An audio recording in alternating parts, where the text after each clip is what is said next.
بسم اللہ الرحمن الرحیم الا ان اولیاء اللہ لا خوف علیہم ولا هم يحزنون صدق اللہ مولانا العظیم وبلغنا رسولہ النبی الکریم ونحن علی ذلک لمن الشاہدین والشاکرین والحمد للہ رب العالمین۔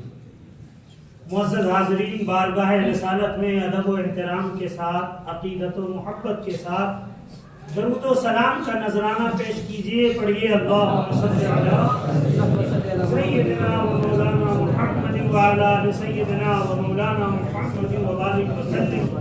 صلاۃ و سلام علیک یا رسول اللہ، صلاۃ و سلام علیک یا حبیب اللہ صلی اللہ تعالی علیہ وسلم۔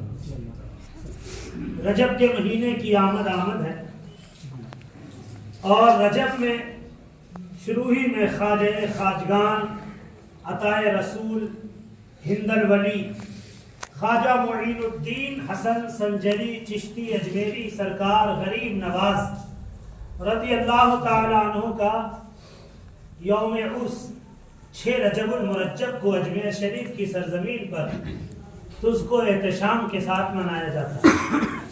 حضرت خواجہ غریب نواز کا ہم بھارت کے مسلمانوں پر بڑا احسان ہے کہ ہمارے پاس جو ایمان کی دولت ہے وہ حضرت خواجہ غریب نواز کا صدقہ ہے۔ حضرت خواجہ غریب نواز عطائے رسول ہیں، یعنی رسول کی عطا ہیں۔ اللہ کے رسول نے انہیں ہندوستان کی طرف بھیجا، اپنا نائب بنا کر، اپنا جانشین بنا کر، مبلغ بنا کر تبلیغ اسلام کرنے کے لیے، اور خواجہ غریب نواز نے تبلیغ کا حق ادا فرمایا۔ اور روایتوں میں ہے کہ مدینہ شریف سے جب خواجہ غریب نواز چلے اور ہندوستان کی سرزمین پر تشریف لائے تو راستے بھر اور ہندوستان میں ملا کر تقریباً 90 لاکھ لوگوں نے آپ کے ہاتھ پر اسلام قبول کیا۔ 90 لاکھ لوگوں کو آپ نے کلمہ پڑھایا اور آپ کے لیے صدقہ جاریہ ہو گیا۔ جیسا کہ رسول اکرم صلی اللہ علیہ وسلم نے فرمایا ہے کہ جو اسلام میں کوئی اچھا کام کرے گا اس کو اس کا بھی ثواب ملے گا، اور جتنے لوگ اس کے بتائے ہوئے پر اس اچھے کام پر عمل کرتے رہیں گے ان سب کا ثواب بھی اسی کو ملتا رہے گا۔ تو خواجہ غریب نواز خود بھی ولی ہیں، متقی ہیں، پرہیزگار ہیں، نمازی ہیں، خوف خدا والے ہیں، عاشق رسول ہیں، سچے مومن ہیں، تو ان کو تو اس کا ثواب ہے ہی ہے۔ جتنے لوگ ان کی وجہ سے مسلمان ہوئے، نیک بنے، پرہیزگار بنے، سب کا ثواب حضرت خواجہ غریب نواز کو پہنچ رہا ہے۔ یہ امسال والا جو عرس ہوگا خواجہ غریب نواز کا، وہ 813واں عرس مبارک ہوگا۔ یہ جو 6 رجب کو عرس ہوگا 813واں عرس، یعنی آپ کو پردہ کیے ہوئے، دنیا سے تشریف لے گئے ہوئے 813 سال ہو چکے۔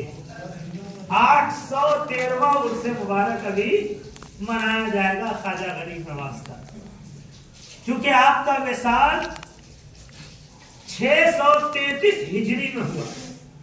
633 ہجری 6 رجب، یعنی آج سے 813 سال پہلے، جو بھی 1446 چل رہی ہے ہجری سال،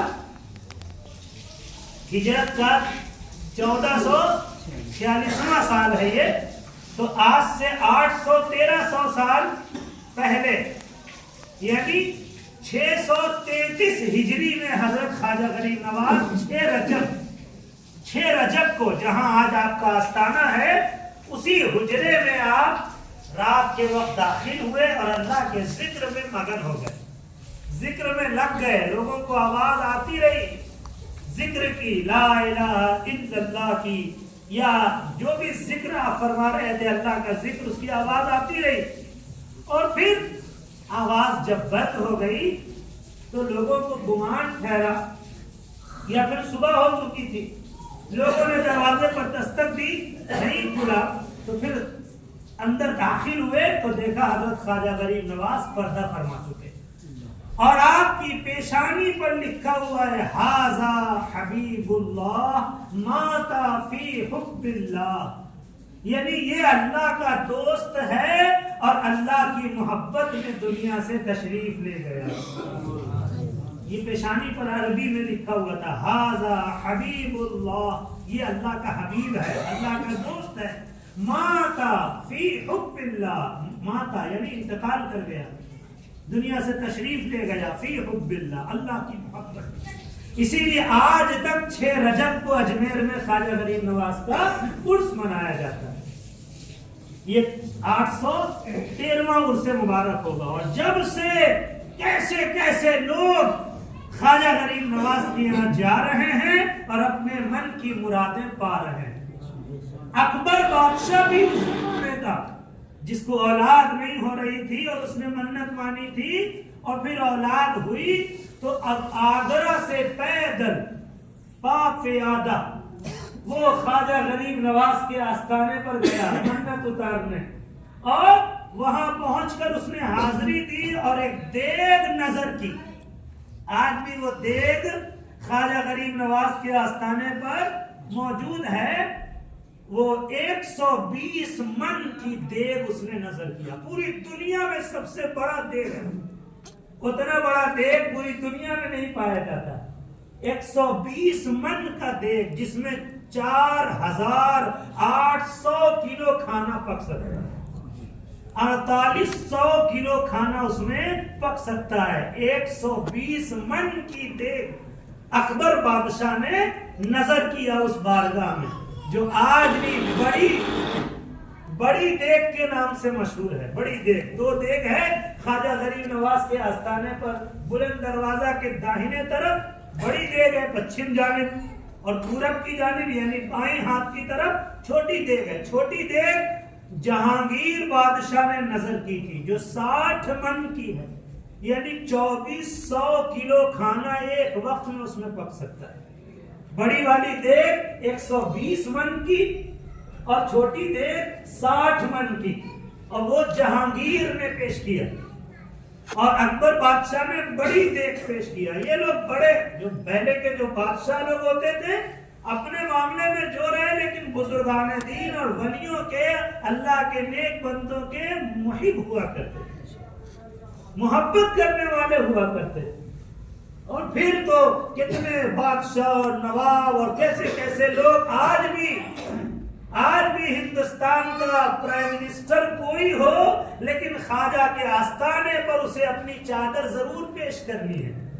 بڑے بڑے منتری اور بڑے بڑے لوگ بھی خواجہ کے آستانے پر جا کر اپنی منتیں مانتے ہیں اور ان کی مرادیں پوری ہوتی ہیں. شاہجہاں نے بہت بڑی مسجد بنوائی جو آج بھی شاہجہانی مسجد کے نام سے جانی جاتی ہے. درگاہ کے پچھم طرف جدھر جنتی دروازہ ہے، جنتی دروازہ بھی ہے خواجہ کے مزار شریف پر. اب کیسے ہے، کیا ہے، یہ تو ولیوں کی مہمہ ہے، ولیوں کی شان ہے، ولیوں کا کرشمہ ہے. اللہ ہی جانے اللہ نے انہیں کیا رتبہ دیا ہے.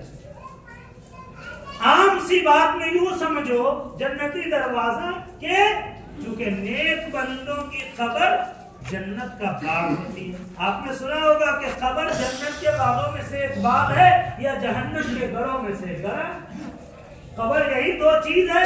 برے لوگوں کی قبر جہنم بنے گی اور اچھے لوگوں کی قبر جنت بنے گی. جنت کے باغوں میں سے ایک باغ ہے یا جہنم کے گڑھوں میں سے گڑھا ہے. تو یقیناً خواجہ غریب نواز تو نیک ہیں، اللہ کے ولی ہیں، پرہیزگار ہیں، تو ان کی قبر جنت کا باغ ہے. اور جو روزے کا دروازہ ہے وہ جنت کا دروازہ، وہی مزار جنت ہے. ولیوں بزرگوں کے مزار جنت ہے، اس کا دروازہ جنت کا دروازہ ہے. اسی لیے اس کا نام، اور بھی بہت ساری باتیں اس کے پیچھے، لیکن آسان لفظوں میں سمجھایا کہ جنتی دروازہ کیوں ہے وہ. تو خواجہ غریب نواز کا آستانہ، خواجہ صاحب بڑی بلند پایا ہستی. آپ کی پیدائش سنجر جو سیستان کا علاقہ افغانستان کی طرف یہ پڑتا ہے، خواجہ غریب نواز وہیں پیدا ہوئے سنجر میں. اسی لیے آپ کے نام کا حصہ ہے سنجری، معین الدین حسن سنجری. سنجر علاقے کا نام تھا سنجر. سنجر میں آپ کی پیدائش ہوئی سن 533 ہجری میں خواجہ غریب نواز کی پیدائش ہوئی، اور پیدائش بھی بڑی نورانی۔ اس علاقے میں اتنے نیک لوگ رہا کرتے تھے کہ کہا جاتا ہے کہ کسی کی تہجد کی نماز نہیں چھوٹتی۔ وہ جو علاقہ تھا اس علاقے کے کسی آدمی کی تہجد کی نماز نہیں چھوٹتی۔ تہجد رات کو جاگ کر جو نماز پڑھی جاتی ہے اندھیرے میں، اسی کو تہجد کہتے ہیں۔ بعض لوگ سمجھتے ہیں 12 بجے نماز پڑھی جاتی ہے، نہیں، سو کر اٹھے آپ، چاہے وہ 12 بج رہا ہو، 11 بج رہا ہو، 1 بج رہا ہو، صبح فجر طلوع ہونے سے پہلے پہلے پڑھ سکتے ہیں۔ تہجد کی نماز کم سے کم 2 رکعت بھی پڑھ سکتے ہیں، زیادہ سے زیادہ 12 رکعت ہے تہجد کی نماز۔ الحمدللہ رب العالمین، اللہ کے فضل سے ہم لوگوں کو یہ سعادت نصیب ہوتی ہے۔ بہت سے لوگوں کو تہجد کی نماز پڑھنے کی خوش نصیب ہے وہ لوگ جو تہجد کی نماز پڑھتے ہیں۔ تو اس علاقے کے لوگ تہجد کے پابند تھے۔ کہتے ہیں کہ اچانک رات کو اجالا چھا گیا، اب لوگ گھبرا گئے کہ آج ہماری تہجد چھوٹ گئی، لگتا ہے صبح طلوع ہو گیا، روشنی چھا گئی، اندھیرا ختم ہو گیا۔ لوگ اٹھے اپنے اپنے گھروں میں، لیکن جب وقت کا اندازہ لگایا تو ابھی تو وقت باقی ہے، تو پھر یہ اجالا کس بات کا؟ تب خبر ہوئی کہ آج سنجر میں ایک الگ نور چمکا ہے۔ خواجہ غیاث الدین کے گھر ایک بچے کی پیدائش ہوئی ہے، یہ اسی بچے کا نور ہے جس نے پورے علاقے کو روشن کر دیا۔ خواجہ غریب نواز کے والد ابو جان کا نام تھا حضرت خواجہ غیاث الدین رحمت اللہ تعالی علیہ، اور آپ کی والدہ محترمہ امی جان کا نام حضرت ام الورا جو بڑی عابدہ زاہدہ پرہیزگار تھی۔ خواجہ غریب نواز کی اسی گھرانے میں پیدائش ہوتی ہے۔ اب لگا گیا نام کیا رکھا جائے، تو آپ کی والدہ حضرت ام الورا نے ان کے اپنے شوہر کو یعنی ان کے والد کو کہا کہ یہ لڑکا جب میرے شکم میں تھا تو الگ الگ ہستیاں میرے خواب میں آ کر کہتی تھی کہ تیرے شکم میں حسن ہے، تیرا شکم حسن ہو، یعنی حسن مانے خوبصورت، بہت اچھا، بہت پیارا۔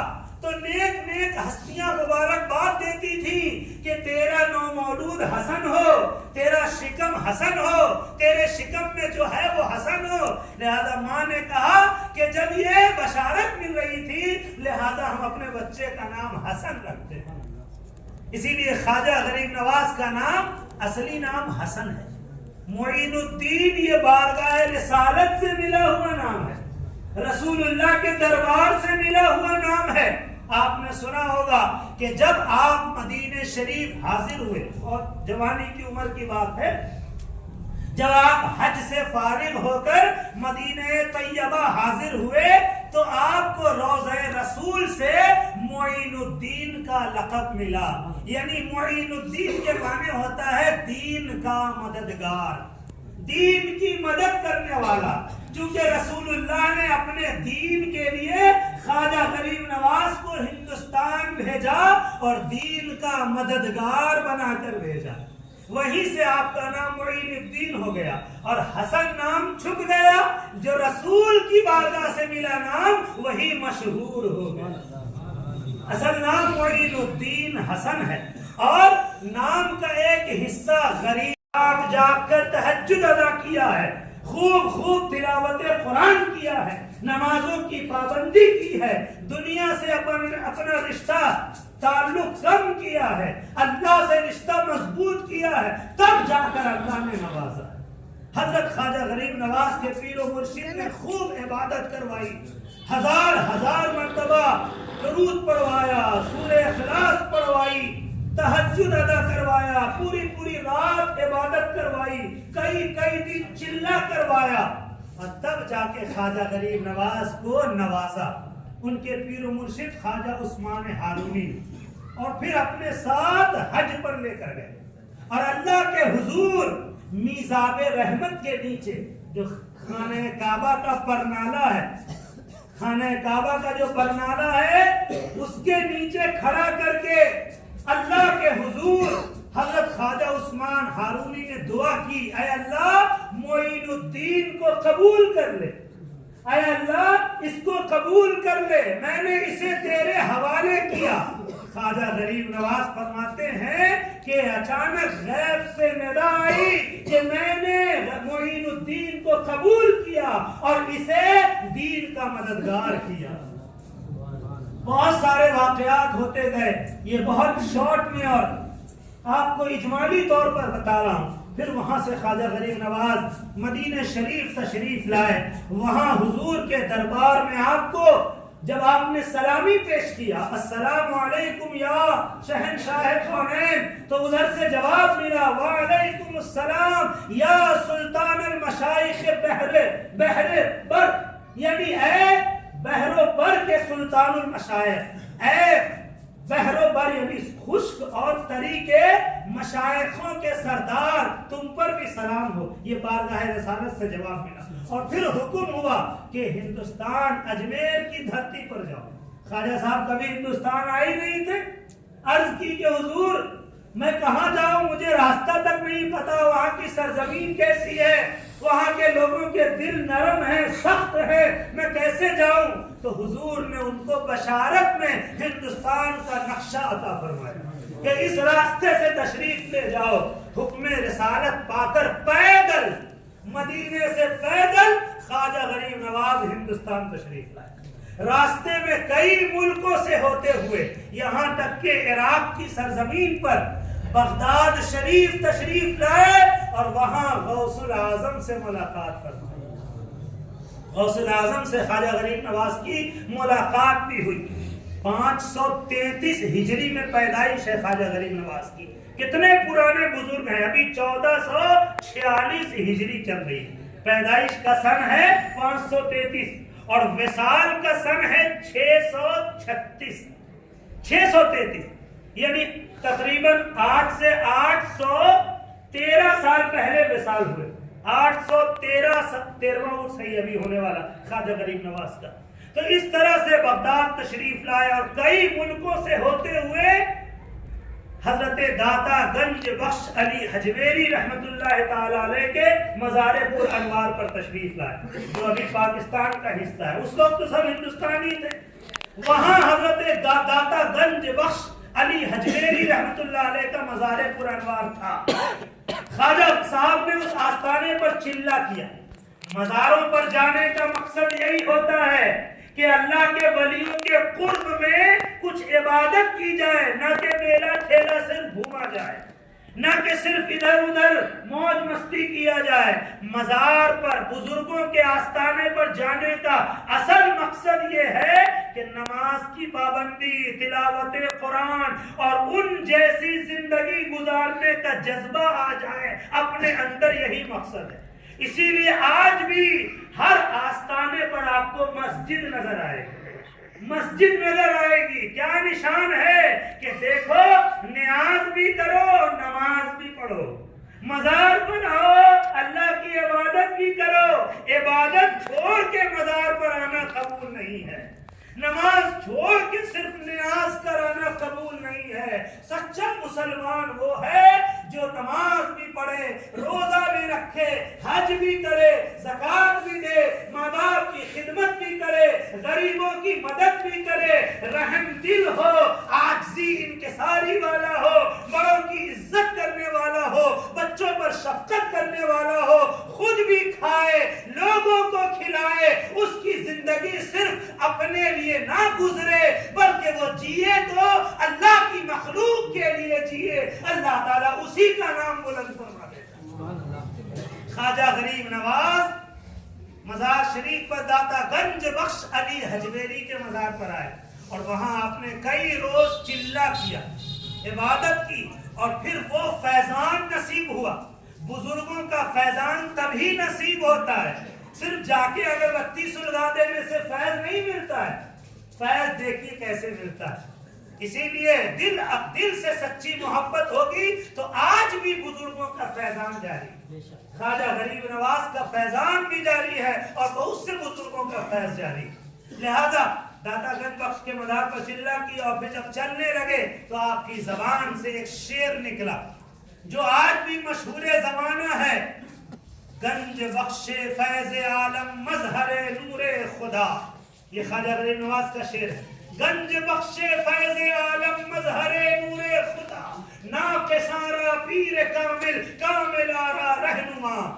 جو آج بھی بڑے بڑے گائک اس کو اپنے استعمال کرتے ہیں شاعری میں، گنج بخش فیض عالم، یہ خواجہ غریب نواز کا شعر ہے۔ یعنی اردو میں اس کا ترجمہ ہے کہ یہ جو داتا گنج بخش ہیں یہ پوری دنیا کو فیض دے رہے ہیں، فیض عالم، دنیا کو فیض دینے والے ہیں، اور مظہر نور خدا یعنی اللہ کے نور کے مظہر ہیں، اللہ کے نور کے پردو ہیں، اور ناقصارا پیر کامل یعنی چھوٹوں کے لیے، ناقص لوگوں کے لیے پیر کامل ہیں، اور کاملارا رہنما اور کامل لوگوں کے لیے بہت بڑے رہنما ہیں۔ یہ خواجہ صاحب نے فرمایا۔ پھر وہاں سے آپ ہندوستان تشریف لائے، مختلف علاقوں سے راستے بھر کافی لوگ ایمان قبول کرتے رہے، تقریباً 90 لاکھ لوگوں نے خواجہ صاحب کے ہاتھ پر کلمہ پڑھا اور داخل اسلام ہوئے۔ اجمیر کی دھرتی پر جب آئے تو آپ نے سنا ہوگا جہاں آج انا ساگر ہے وہاں پر خواجہ صاحب تشریف فرما تھے کہ وہ ان لوگوں کا بڑا پوتر استھل تھا، اور اس سے لوگ جل لیتے تھے انا ساگر سے۔ جب کسی دوسرے کو دیکھا وہاں بیٹھے، اور ایک روایت میں آتا ہے کہ راجا کے اونٹوں کے بیٹھنے کی جگہ تھی وہ، راجا کے نوکر خادم اونٹ لے کر آ گئے اور دیکھا جب ان فقیروں کو بیٹھے ہوئے، کہا کہ تم لوگ کون ہو، ہٹو یہاں سے، یہاں راجا کے اونٹ بیٹھیں گے۔ خواجہ صاحب نے کہا اتنا بڑا میدان ہے کہیں بھی بٹھا لو، کہا نہیں اسی جگہ پر بیٹھیں گے، سب نے پریشان کرنے مقصد کا، ہٹیے یہاں سے ہٹیے۔ خواجہ صاحب جب ضد کرنے لگے تو ہٹتے ہوئے فرمایا ٹھیک ہے میں ہٹتا ہوں، اب تمہارے اونٹ ہی بیٹھا کریں، تمہارے راجا کے اونٹ ہی بیٹھا کریں۔ یہ کہہ کر ہٹ گئے۔ اب جو دوسرے بھی اونٹوں کو اٹھایا جا رہا ہے تو اونٹ اٹھنے کا نام نہیں لے رہا، اونٹ وہاں سے اٹھ نہیں پا رہا ہے، کافی صاحبان کوشش کر رہا ہے، کافی اس کے ہٹا رہا ہے لیکن اونٹ اٹھنے کا نام نہیں لیتا۔ ہڑکم مچ گئی ہے، راجا کے دربار بات گئی، کہا کہ ہو نہ ہو کسی کی بات لگ گئی ہے، تم نے اس اونٹوں کے بٹھانے سے پہلے کسی کو وہاں سے ہٹایا؟ کہا ہاں کچھ لوگ فقیر صفت درویش وہاں بیٹھے تھے، انہوں نے اٹھتے ہوئے کہا کہ اب یہاں راجا کے اونٹ ہی بیٹھے، کہا انہی کی زبان کا اثر ہے، جلدی جاؤ ان سے معافی مانگو، جب تک وہ نہیں کہیں گے اونٹ نہیں اٹھ پائے گا۔ لوگوں نے آ کر عرضی کی، منت سماجت کی، خواجہ صاحب نے جب معاف کیا تب جا کے اونٹ وہاں سے اٹھے۔ اور بھی کئی کرامتیں ہوتی رہی، پانی بند کر دیا گیا انا ساگر کا کہ یہاں سے پانی نہ لیں، وضو کر رہے تھے، نماز پڑھ رہے تھے۔ خواجہ صاحب نے اپنے ایک مرید کو ایک چھوٹا سا کوزہ کاسا لے کر بھیجا اور کہا کہ کہہ دو پانی سے کہ خواجہ بلاتے ہیں۔ مرید نے انا ساگر کی طرف اشارہ کر کے وہ جو کاسا دکھایا، پورا انا ساگر اس کاسے میں سما گیا۔ اب تو اور پھر حرکت مچ گئی اجمیر کی دھرتی پر۔ راجہ پرتھوی راج جو اس وقت کا راجہ تھا، اس نے پھر منت سماجت کروائی کہ کہہ دو کہ فقیر لوگوں کو پریشان نہیں کیا کرتے، وہ تو لوگوں کے مددگار ہوتے۔ جب اس طرح کی باتیں پیش کی گئی، خواجہ صاحب نے پھر معاف کیا، پھر وہ کاسا لا کر اجڑ دیا گیا، انا ساگر پھر بھر گیا۔ لیکن اپنی سرکشی سے جب یہ باز نہیں آیا تو اس نے ایک بڑے جادوگر کو طے کیا خواجہ صاحب سے مقابلہ کرنے کے لیے۔ جو وہ جوگی، اس نے مقابلہ کیا جب جوگی جے پال، لیکن اس نے ایک ادب اس وقت بجا لایا خواجہ صاحب کی، کہا کہ آپ پہلے اپنا داؤ رکھیے گا یا ہم اپنا داؤ رکھیں۔ یعنی تھوڑا سا ادب اس نے کیا، دیکھ کر آپ کی شکل و شباہت کو، اللہ تعالیٰ کو ولیوں کا ادب اور اپنے نیک بندوں کا ادب بڑا پسند ہے، اور ادب کی برکت سے اللہ بہتوں کی قسمت سنوار دیتا ہے۔ آپ نے سنا ہوگا با ادب با نصیب، بے ادب بے نصیب۔ جو بے ادب ہوتا ہے وہ کہیں کا نہیں ہوتا ہے، اور جو با ادب ہوتا ہے اللہ تعالیٰ کی رحمت برس جاتی ہے اس کے اوپر۔ ماں باپ کا ادب، ولیوں کا ادب، عالموں کا ادب، قرآن کا ادب، اذان کا ادب، نماز کا ادب، قرآن کا ادب، جتنا ادب کرو گے اللہ اتنی بلندی عطا فرمائے، اتنی اللہ کی رحمت برسے گی۔ با ادب رہو۔ چنانچہ اس نے ذرا سا ادب کیا، آپ پہلے رکھیے گا اپنا داؤ یا ہم رکھیں؟ خواجہ صاحب نے کہا تجھے جو کرنا ہے سو کر، فقیر ہر وقت اللہ کی رحمت کی طرف متوجہ۔ چنانچہ جوگی جیپال نے اپنا داؤ رکھا، بڑے بڑے سانپ رینگتے ہوئے خواجہ کی طرف بڑھنا شروع ہوئے، مرید گھبرانے لگے۔ خواجہ نے کہا کوئی بات نہیں ہے، قریب رہو، اور ایک حصار ڈال دیا، کہا اس حصار کے اندر رہو۔ بڑے بڑے سانپ قریب جاتے تھے اور سب مٹی کا ڈھیر ہو جاتے تھے، سب مٹی کا ڈھیر ہو جاتے تھے۔ سارا سحر چونکہ نظر بند ہوتا ہے، اصل میں تو وہ سب پانی کا بلبلہ ہے، لیکن آدمی کو حیران کر دیتا ہے۔ جادو اور سحر یہ اسی کا نام ہے، جو ہوتا کچھ ہے نظر کچھ اور آتا ہے، لیکن اللہ والوں کی نظر تو روحانی ہوتی ہے، جو ساری چیزیں دیکھ رہی ہوتی ہے۔ چنانچہ کوئی سحر کام نہیں آ رہا ہے، نتیجے میں وہ آسمان میں اڑنے لگا اور پھر آگ برسانے لگا، پتھر برسانے لگا، سارا داؤ بیکار ہو گیا۔ تو خواجہ نے اپنی نالین کو، یعنی اپنی جوتی کو کہا یہ سرکشی دکھا رہا ہے، جا اسے فضا سے نیچے لے کر آ، یہ اڑ رہا ہے، اسے نیچے لے کر آ۔ چنانچہ وہ نالین، وہ جوتی اڑی اور جوگی جیپال کے سر پر پڑی، اور وہ آن کی آن میں خواجہ کے قدموں میں آ گیا۔ وہ سمجھ گیا کہ یہ کوئی اور ہی طاقت ہے، ورنہ میری طاقت کے آگے تو بڑے سے بڑے ہتھیار ڈال دیتے ہیں، ان کے پاس ایشور کی طاقت ہے، کوئی روحانی طاقت ہے۔ لہذا وہ فوراً قدموں میں گرا اور داخل اسلام ہو گیا۔ خواجہ صاحب نے ان کا نام عبداللہ رکھا۔ اس طرح سے بہت ساری کرامتیں خواجہ غریب نواز کی ظاہر ہوتی رہی، اور وہی اللہ کا ولی خواجہ خواجگان عطائے رسول 633 ہجری میں اس دنیا سے، دنیا فانی کے 6 رجب کو پردہ فرما گئے، اور آج بھی اجمیر شریف میں ان کا آستانِ عالیشان نورانی چمک رہا ہے، اور تب سے لے کر آج تک بڑے بڑے راجہ، مہاراجہ، بڑے بڑے بادشاہ اس دربار میں اپنی مرادیں پا رہے ہیں۔ جیسا کہ آپ نے سنا کہ اکبر نے بھی اپنی مراد وہاں پائی، اور اس نتیجے میں آگرہ سے پیدل خواجہ کے آستانے پر آیا اور 120 من کی دیگ چڑھایا خواجہ کے آستانے پر، جس میں 4800 کلو کھانا پک سکتا ہے، اور آج بھی وہ دنیا کا سب سے بڑا دیگ ہے جو اجمیر میں ہے۔ بڑا